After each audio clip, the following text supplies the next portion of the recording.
defterini açtım.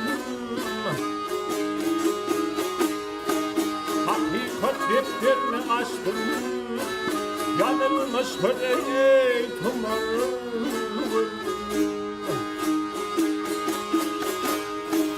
Düştüm tele yurdu gönlüm. Yurdunu ektivar.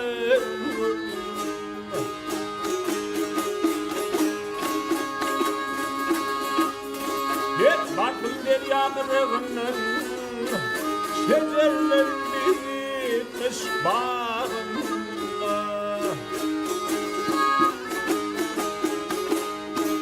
Beş alma var tuğduğunu atılmış fırı karar.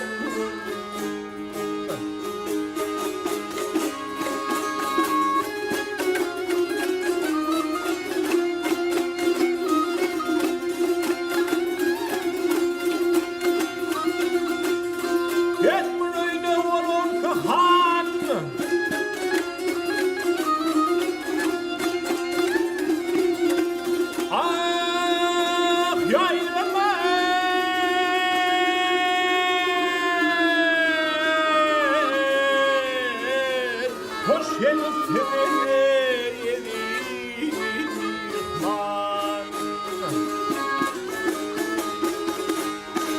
Fırtıklı gördü sınar Üstünle yedin ar Git baktım ne fikrim var Geçti bu göreni gani duvar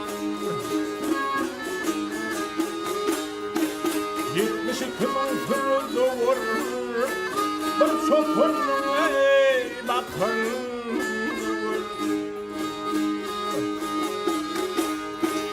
Ah yani